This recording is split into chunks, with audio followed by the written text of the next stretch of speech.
সম্মানিত আমার সদস্য আছেন, সম্মানিত এবং আমাদের জেলা বিএনপি এবং সমস্ত অঙ্গসংগঠনের সম্মানিত নেতৃবৃন্দ, আসসালামু আলাইকুম। সেই সাথে আজকের জনসভায় উপস্থিত আমার প্রিয় ভাই এবং বোনেরা, সবাইকে জানাচ্ছি আমার অভিনন্দন এবং আসসালামু আলাইকুম।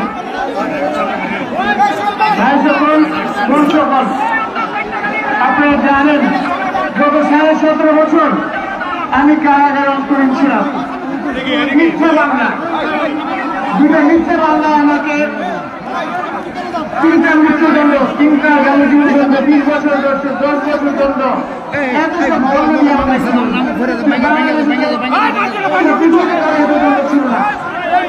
আল্লাহ মেহরবানি, সবার আগে আমি সেই জন্য আল্লাহ সুবহানাহু কাছে শুকরিয়া আদায় করছি যে আজকে আমি সুস্থ অবস্থায় আপনাদের কাছে আসতে পারছি এবং আপনাদের দোয়া, আপনাদের সহযোগিতা, আপনাদের কারণে আল্লাহ আমি বলবো আপনাদের দোয়া পূরণ করছি এবং আমি আজকে আপনাদের কাছে এসেছি।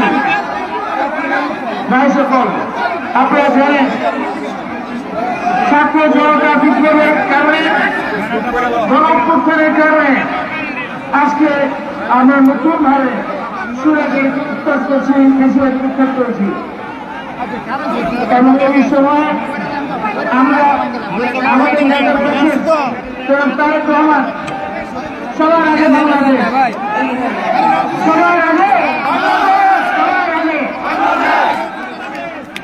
অতীত আমি কখনো বাংলাদেশের স্বাধীনতা, সার্বভৌমত্ব এবং জনগণের স্বার্থের বিপক্ষে কোনো কাজ করতে দেয়নি বা করি নাই।